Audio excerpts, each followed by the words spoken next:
이번 주 요절이 시편 119편 11절 말씀입니다. 짧게 되어 있는데 한번 또 얼른 보시고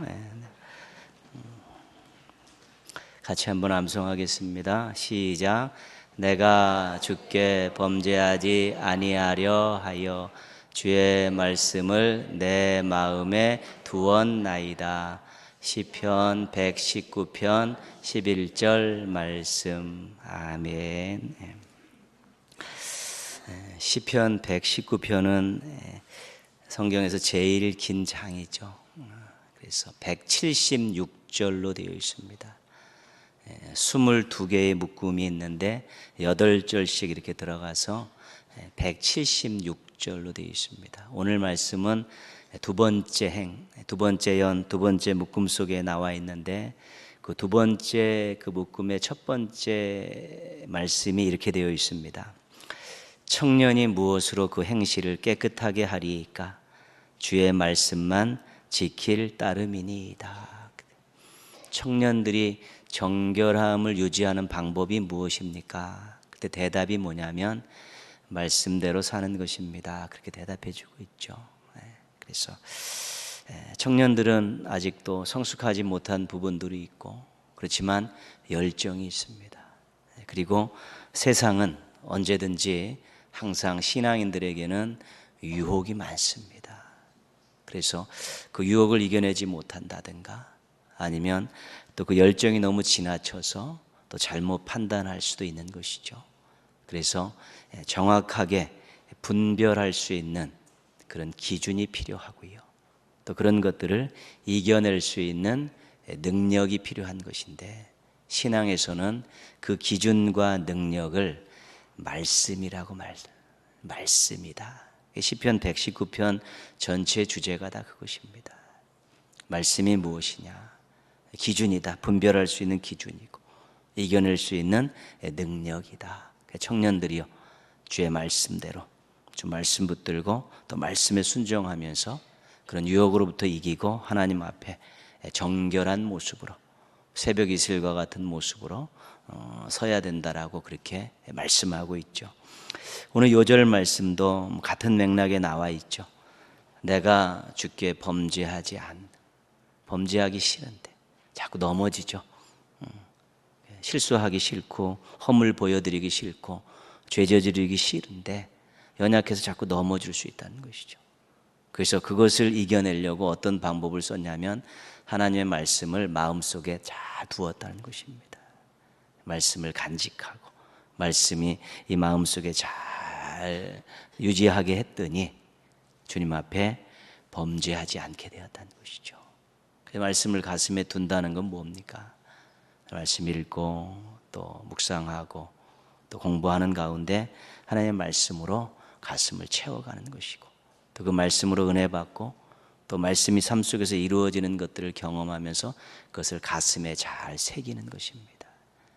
그런데 상황이 딱 직면했는데 예전 같으면 덥석 미끼를 물었는데 이번에는 덥석 물기 전에 말씀이 툭 치고 나오는 것입니다. 아니다, 안 된다 튀고 나오죠. 그런 한번 주춤하는 이것이 말씀의 은혜입니다. 아, 이거 아닌데, 이상한데, 그런 생각만 갖는 것도 이거 말씀에 비추어 볼 때 아닌 것 같은데라는 그런 깨달음만 있어도 한번 멈출 수 있고요. 그리고 다시 곰곰이 말씀 붙들고 기도하면 또 이겨낼 수 있게 되는 것입니다. 항상 죄라는 것은 우리의 생각을 마비시키죠. 오래 끌지 못하도록 합니다. 순간적으로 판단하게 하고 순간적으로 결정하게 하죠. 그래 놓고 후회하는 것이죠. 근데 말씀이 우리에게 브레이크 작용을 하는 것입니다. 아닌 것 같다라고, 한 번만 쉬어가자고, 하나님이 원하시지 않는 것 같다라고 그런 마음에 감동을 주면 그때 멈칫하고 그 말씀 붙들고 좀 기도하는 시간 가지면 이제는 그 발을 디디지 않게 되고요, 마음을 빼앗기지 않게 되고 섣부르게 판단하지 않게 되는 것입니다. 위기 상황에서 말씀이 기억나는 것이 은혜입니다. 그리고 그 말씀을 붙들고 기도하는 것이 믿음입니다. 말씀에 어긋나기 때문에 거절할 수 있을 때 이것이 승리입니다. 그 말씀에서 금하고 있기 때문에 거부할 수 있으면 하나님을 정말로 사랑하는 것입니다. 그 말씀이 얼마나 중요한지 모릅니다. 그래서 말씀을 내 마음에 두면 말씀이 나를 이끌어가는 것이죠. 나의 마음과 나의 생각들을 이끌어가게 되죠. 그러나 말씀이 내 마음속에 충만하지 않으면 내가 막 이끌어가죠. 앞서가고 섣부르게 판단하고 그럴 소지가 있는데, 말씀이 가슴에 있으면 말씀이 나를 이끌어가는 것입니다. 안 된다, 해봐라, 그런 감동을 주면서 말씀이 자신의 신앙과 삶들을 이끌어가는 것들이 경험되어질 때 그것을 우리가 충만이라고 이야기하는 것입니다. 성령 충만, 성령께서 우리를 이끌어 가시고, 말씀 충만, 말씀이 우리를 이끌어 가는 것입니다. 그래서 우리가 아무리 잘한다 할지라도요, 우리를 공격하고 우리를 호심탐탐 노리는 악의 세력들의 교묘함과 또 그들의 능력에는 못 미치는 경우가 많습니다. 그러나 우리가 말씀을 의지하고 말씀을 붙들고 기도할 때 정말 우리가 실수하지 않고 허물 보여드리지 않고 또 죄를 범하지 않는 그런 정결한 모습으로 살아갈 수 있게 되는 것입니다. 그래서 말씀이 중요한 것입니다.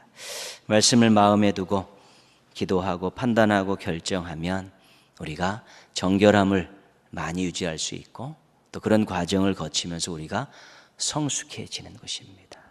말씀 없는 성숙은 없습니다. 말씀 없는 정결은 없습니다. 다 말씀에 비추어서 올바르게 살아가고 판단할 때 정결함이 유지되어지고, 또 말씀에 의지해서 생각하고 판단하고 행동하게 될 때 성숙해지는 것입니다. 그래서 말씀을 좀 더 가까이 하시고 또 마음에 잘 간직하시면서 또 정결한 신앙인으로서, 성숙한 신앙인으로서 하나님 앞에 늘 아름답게 쓰시기를 주님의 이름으로 부탁드리겠습니다. 이 빌립보 교회, 우리가 가장 많이 알고 있는 교회 중에 한 교회입니다. 사도 바울이 2차 전도 여행 때 세운 교회입니다. 아시아에서 유럽으로 넘어가서 첫 번째 개척한 교회가 빌립보 교회입니다. 사도 바울이 빌립보 교회를 생각할 때마다 두 가지 감정이 늘 있습니다. 하나는 감사고 하나는 사랑입니다. 그 스스로 이렇게 고백하죠. 난 너희들이 늘 감사한다. 그리고 난 너희들을 사랑한다. 이렇게 되죠. 그 이유는 빌립보 교회를 세우고 빌립보 교회를 떠난 순간부터 빌립보 교회는 사도 바울에게 끊임없이 복음을 잘 전할 수 있도록 도왔다는 것입니다. 든든한 후원교회고 든든한 후원자들이었습니다. 기도는 두말할 것도 없고요, 선교비를 보내주고 필요한 물품도 보내주고 옥에 있을 때는 사람까지 보내서 옥바라지를 하게 했습니다. 아주 철저했죠. 그리고 기쁨과 고난을 함께 나누는 그런 교회와 성도들이었습니다. 그래서 나 감사하다, 나 너희들 사랑한다, 이것이 빌립보 교회를 향한 사도 바울의 마음이었습니다. 그래서 사도 바울은 빌립보서에서 이런 고백을 합니다. 너희는 늘 내 마음에 있다. 너희는 늘 내 마음에 있다. 나는 예수 그리스도의 심장으로 너희를 사모한다. 너희는 나의 기쁨이고 나의 면류관이다. 이런 고백들을 빌립보 교회와 성도들을 향해서 늘 하고 있습니다. 내 안에 너 있다. 이게 최고의 사랑 고백 아닙니까? 내 안에 너 있다. 그렇죠. 나는 그리스도의 그 뜨거운 심장으로 너희들을 늘 사모한다. 기억하고 보고 싶고 사랑한다. 그렇죠. 그리고 나는 너희들이 생각할 때 나의 큰 기쁨이고, 내가 하나님 앞에 갔을 때는 너희들이 나의 면류관이다. 왜? 복음을 받고 신앙생활을 잘하고 있으니까 너희들은 나의 면류관이다. 이런 고백을 하고 있는 것이죠. 이렇게 고백할 수 있는 성도나 동역자가 있으면 얼마나 행복하겠습니까? 좋은 관계는 신앙에 큰 힘이 됩니다. 그리고 아름다운 관계는 자신의 사명을 감당하는데 큰 도움이 됩니다.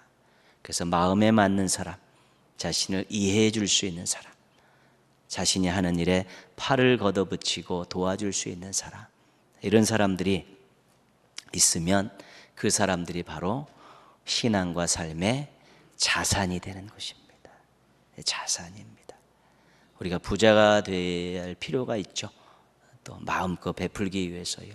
그런데 부자 가운데 우리가 꼭 돼야 되는 부자 중에 하나는 관계 부자입니다. 관계 부자.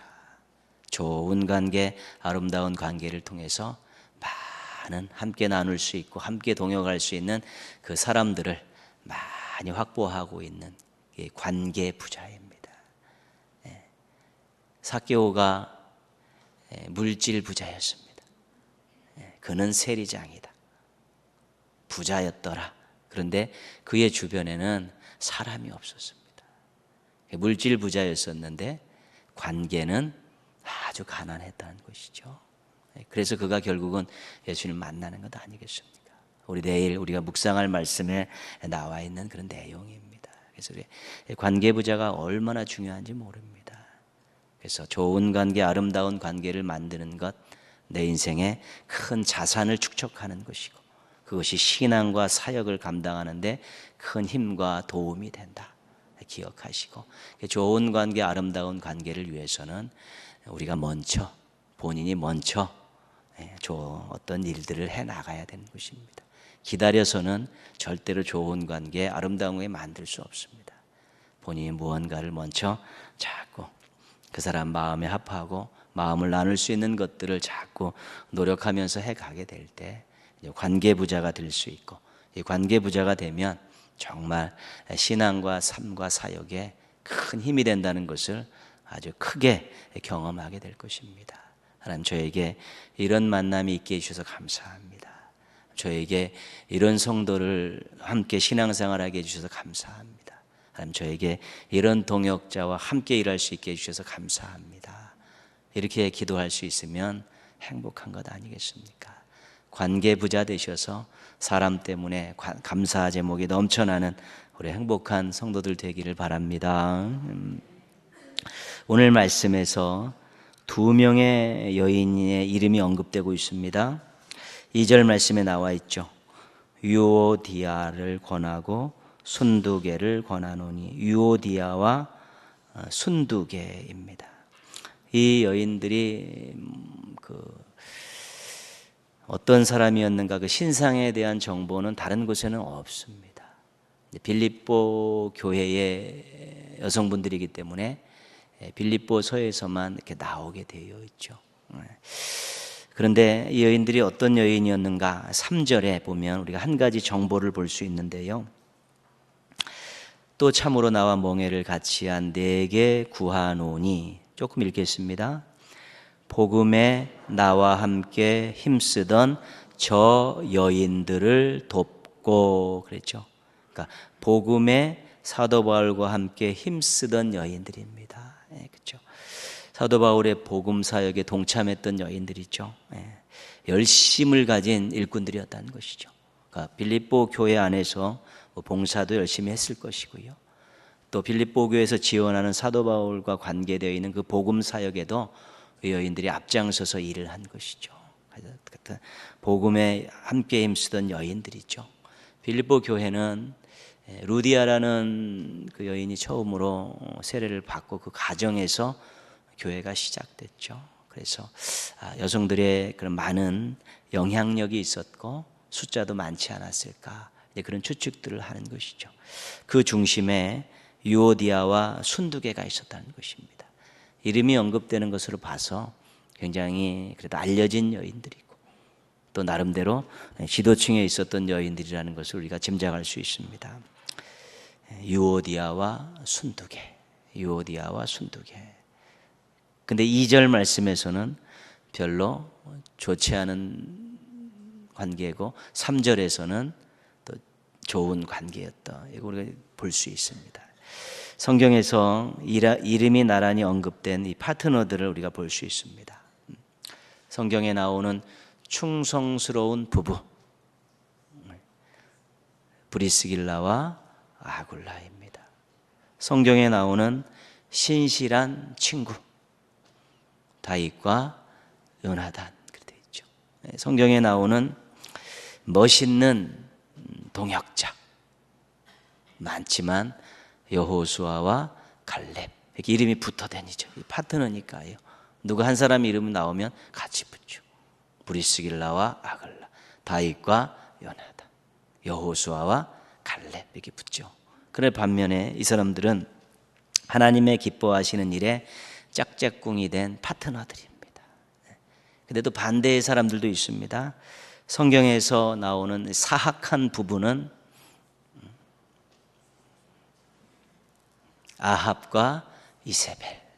아합과 이세벨. 성경에서 불행한 형제가 나오죠.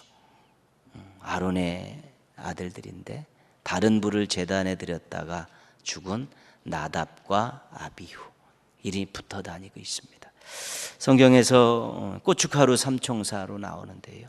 느헤미야가 성벽을 재건할 때 방해를 했던 세 명의 삼총사가 있습니다. 산발락과 도비야와 게셈 이름이 이렇게 붙어서 나옵니다. 이런 사람들은 하나님이 싫어하시는 일에 짝짝꿍이 되었던 파트너들입니다. 누구와 여러분들이 파트너를 맺고 좋은 관계를 맺고 있는데 그 사람과 무슨 일을 하느냐가 중요합니다. 정말 절친인데 하나님 싫어하시는 일을 하면 그 관계는 아무 의미가 없습니다. 그러나 정말 좋은 관계를 맺고 또 하나님이 기뻐하시는 일에 함께 힘을 쓴다면 그 관계는 정말 멋진 관계고 평생을 가지고 가야 될 그런 관계입니다. 그래서 누구누구 그러면 사람들 얼굴에 이렇게 웃음이 나오게끔 해야죠. 누구누구 그러면 미간이 찌푸러지게 되면 안 된다는 것입니다. 그래서 우리가 좋은 관계들 많이 만드시고 하나님이 기뻐하시는 일에 이렇게 짝짝꿍이 된다면 참 행복한 일이고요. 또 아름다운 열매들도 많이 맺을 수 있는 것입니다. 유오디아와 순두개는 봉사와 복음의 좋은 파트너였습니다. 3절로 보면 알 수 있죠. 복음에 나와 함께 힘쓰던 저 여인들이라고 소개하고 있으니까요. 근데 오늘 2절 말씀에 보니까 주 안에서 같은 마음을 품으라. 유오디아와 순두개야 주 안에서 같은 마음을 품으라 이렇게 권면하고 있으면 지금 이 여인들이 마음이 합쳐지지 않았다는 것입니다. 사도 바울의 복음의 사역에 참여할 때는 한 마음 되어서 열심히 했는데 이제 시간이 지나면서 어떤 이유인지 모르지만 두 여인의 마음이 하나로 합쳐지지 않는 것입니다. 근데 그것이 개인뿐만 아니라 교회에도 지금 무슨 영향이 있는 것입니다. 왜냐하면 중추적인 역할을 하시던 분들이니까. 그러니까 사도 바울이 이름까지 언급하면서 유오디아와 순두개야 너네 같은 마음 가져야 돼. 너희를 위해서도 그렇고 교회를 위해서도 그렇고 성도들을 위해서도 같은 마음 가져야 돼. 한 마음 돼야 돼. 이렇게 지금 권면하고 있는 것이죠. 왜 그토록 좋은 관계가 나빠졌을까? 이들 중 한 명이 타락한 것은 아닙니다.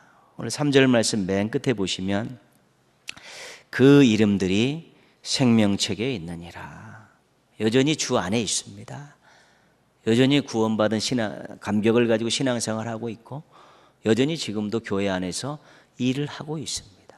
어떤 신앙의 결격 사유가 생겼다든가 신앙에 등졌다든가 어떤 죄를 크게 졌다든가 그런 개념은 아닙니다. 여전히 주 안에 있고 여전히 생명책의 이름이 기록되어 있고 구원에도 문제가 없고 지금 교회 안에서도 나름대로도 활동들 하고 있는데 그들의 마음이 단지 예전과 같지 않게 나뉘어져 있다는 것입니다. 그럼 그 이유가 무엇일까?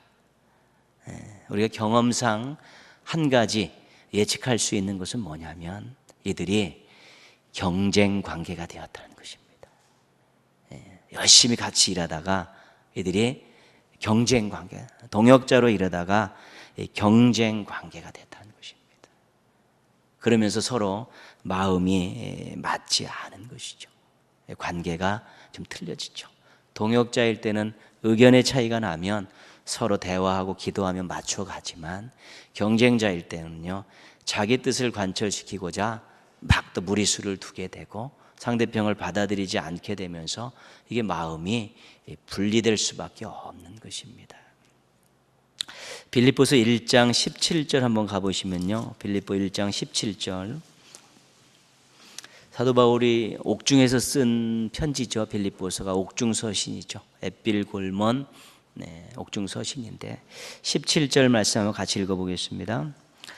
그들은 나의 매임에 괴로움을 더하게 할 줄로 생각하여 순수하지 못하게 다툼으로 그리스도를 전파하느니라 그랬죠. 지금 순수하게 복음을 전하는 사람들이 있다는 소식도 들었습니다. 그런데 순수하지 못한데 다툼으로 그리스도를 전하는 사람들도 있다는 것입니다. 순수하게 전하는 사람은 생명 사랑하는 마음을 가지고 한 영혼을 구원하겠다는 마음으로 복음을 전하는데, 다툼으로 하는 사람들은 어떤 사람이냐면 자기가 인정받고 자기가 좋은 결과를 내겠다는 그런 마음을 가지고 서로 경쟁 관계에서 복음을 전한다는 것입니다. 이 다툼으로 복음을 전하는 사람들이 유오디아와 순두계가 아니었을까 짐작하게 되는 것이지요. 그러나 사도 바울은 뭐라고 이야기합니까? 순수하게 전하든지 다툼으로 전하든지 그리스도만 전파된다면 나는 기뻐한다, 그렇게 말하고 있습니다.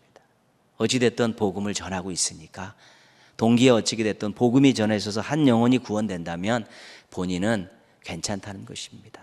그런데 괴로움은 있다는 것입니다. 무슨 괴로움이요? 다툼으로 복음을 전하는, 서로 하나 되지 못하고 다툼으로 복음되는 것에 나의 괴로움이 있다.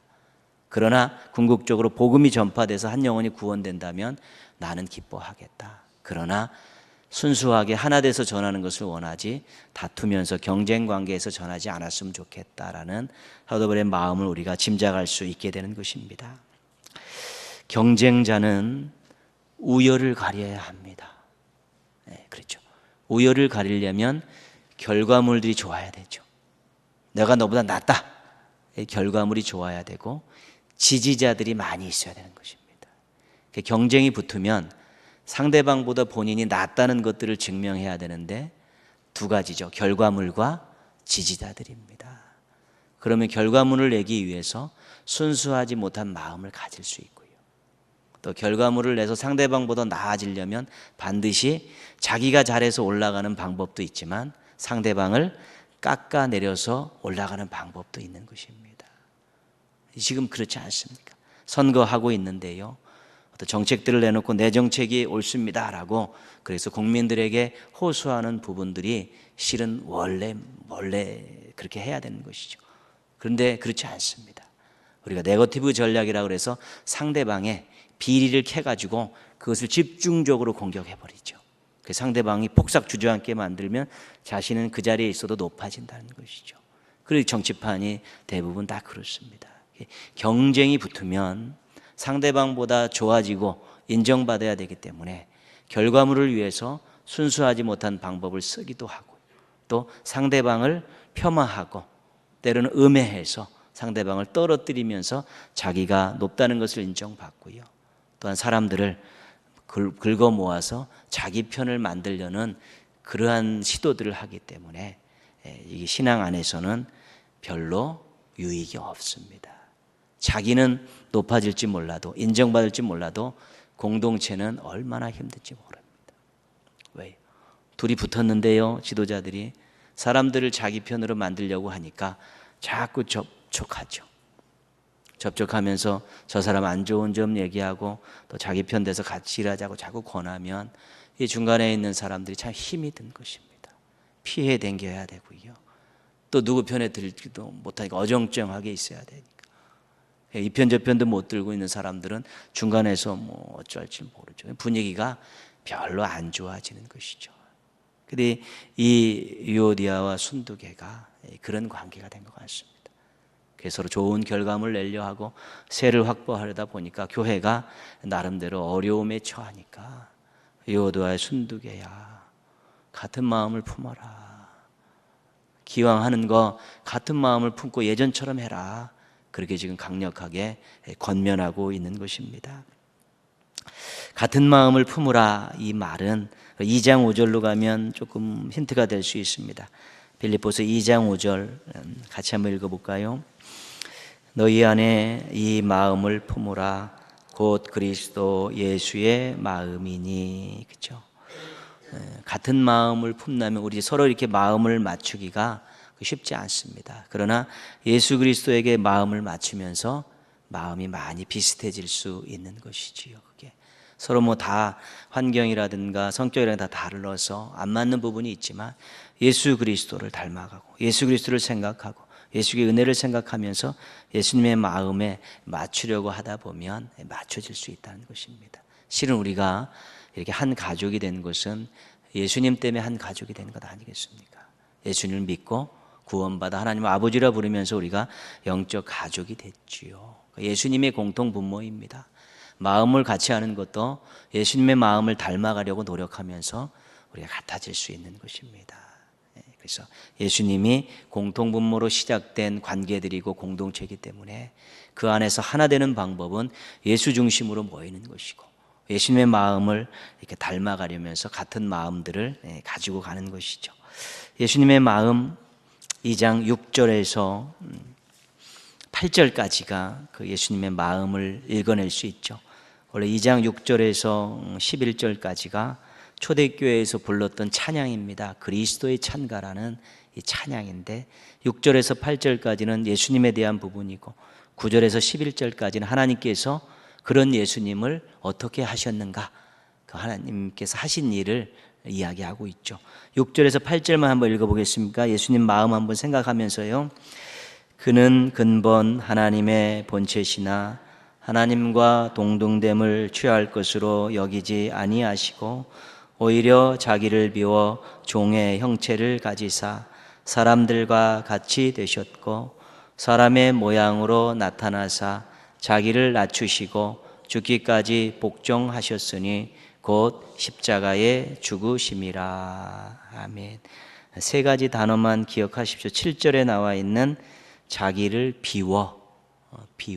그렇죠? 8절에 나와 있는 자기를 낮추시고 죽기까지 복종하셨다. 그렇죠? 자신을 비우셨고 낮추셨고 복종하셨다. 그 예수님께서 하신 일입니다. 하나님이신데 자신을 비우시고 낮추시고 복종하셔서 하나님이신데 인간의 몸을 입고 이 땅에 오셔서 십자가에 죽으셨다는 것이죠. 비우기가 쉽습니까? 낮추시기가 쉽습니까?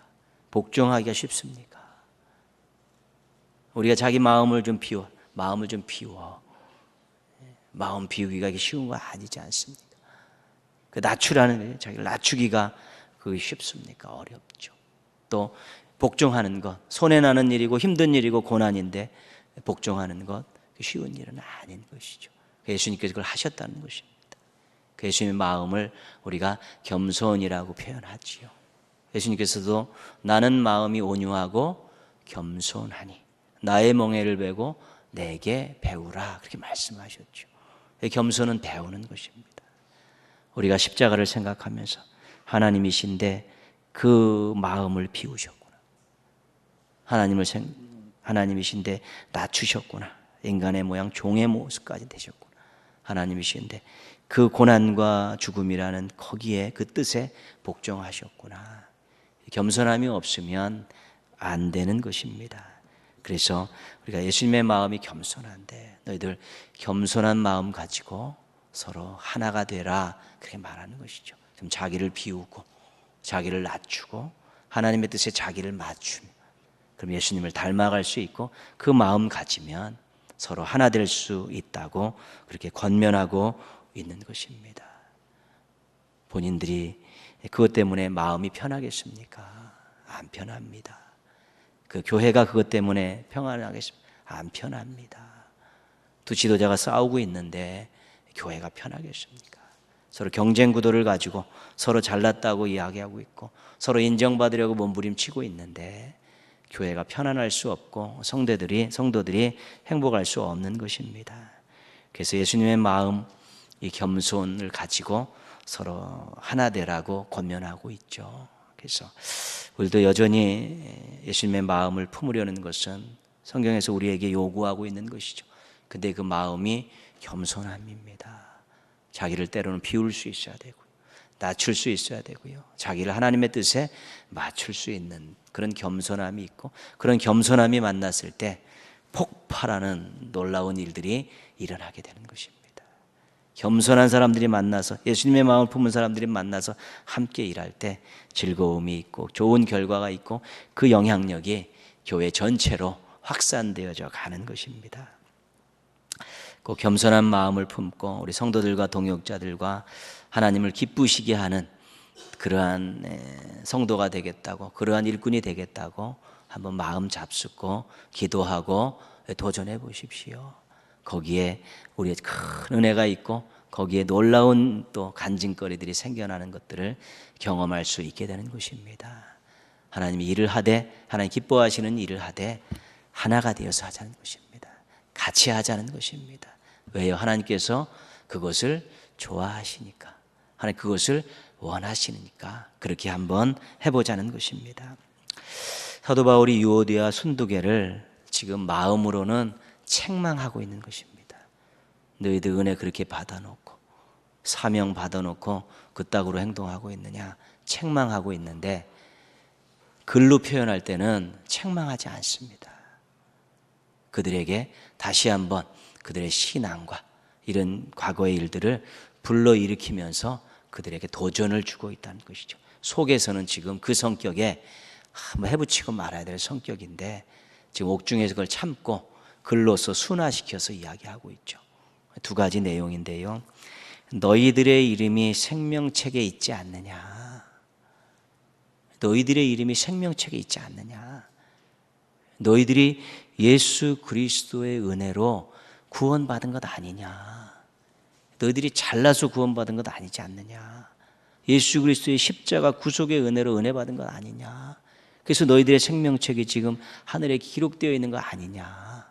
그거 한번 다시 불러일으키고 있는 것이고요. 또 하나는 너희들 예전에 나와 함께 복음에 힘쓰던 멋쟁이들 아니었냐. 우리 함께 모여 일할 때 우리 다 같은 마음을 가지고 고난 중에서도 참고 일하지 않았었느냐. 그때 참 우리 행복하지 않았었느냐. 그렇게 지금 그들의 구원의 그 감격을, 또 예전에 정말 함께 일했던 그런 좋은 추억들을 지금 막 불러일으키는 것입니다. 그래서 우리가 하나님의 은혜로 구원받았고 이름이 생명책에 기록되어 있는데, 옛날에 우리 사도 바울의 복음 사역에 동참할 때 정말 한 마음 갖고 일하고 있었는데, 이런 것들을 그들이 깨달으면서 그들이 다시 예전의 그런 아름다운 모습으로 돌아오도록 권면하고 있는 것입니다. 그래서 화를 낸다고 결과가 좋은 건 아닙니다. 막 지적하고 책망한다고 또 결과가 그렇게 좋은 건 아닙니다. 때로는 그 신앙, 근저에 있는 신앙을 좀 복돋아 주고, 예전에 있었던 그런 아름다운 또 사역의 모습들을 다시 한번 격려하고 생각나게 해주면 얼마든지 스스로들 또 제자리를 찾을 수 있는 그런 능력들은 다 가지고 있는 것입니다. 한때 멋지게 신앙생활하고 감격하며 신앙생활하고 열정을 가지고 신앙생활했던 경험이 있는 분들은 다시 한번 옛날의 추억들을, 하나님의 은혜를 더듬으면 얼마든지 다시 회복할 수 있는 것입니다. 혼자 잘하려고 하지 말라는 것입니다. 함께 잘하라는 것입니다. 겸손한 하나가 되어 잘하라는 것입니다. 주의 일을 하는데 정말 각자 잘하려고 경쟁하지 말고 함께 잘하라는 것입니다. 그것을 지금 유오디아 순두개에게 요구하고 자신의 예전의 모습들을 찾으라고 지금 권면하고 있는 것입니다. 우리들도 참 겸손한 마음을 위해서 기도하면서 예수님의 마음을 닮아가려고 하시면서요, 혼자 잘하려고 하지 말고 함께 잘하려고 노력했으면 좋겠습니다. 혼자 잘하는 것 좋죠. 그러나 함께 잘하는 것만은 못한 것입니다. 그래서 함께 잘할 때 했죠. 우리 다 그렇지 않습니까? 전부 찬양대도 다 한 덩어리 되고, 교회 학교 교회들 하나 되어지고, 어떤 작은 우리가 선교단체나 기관들도 다 하나 되어서 모두를 할 때 항상 기쁘고 거기에 놀라운 일들이 일어나게 되어 있는 것이죠. 그래서 유오디와 순도계를 기억하면서는요, 겸손해야겠다. 그리고 혼자 잘하려 하지 않고 함께 잘해야겠다. 이 마음만 다시 한번 기억하신다면, 그리고 기도하시고 준비하신다면 우리 모두가 함께 하나님을 기쁘시게 해드리는 우리 겸손한 일꾼들이 되어질 수 있고, 하나님 우리를 통해서 놀라운 역사를 이루어 주실 것입니다. 겸손한 동인의 가족들이 서로 마음을 합해 아름답고 놀라운 일들 많이 행하시고, 그것 때문에 감사하고 찬송하고 간증하는 일이 넘쳐나기를 주님의 이름으로 축원합니다. 아멘.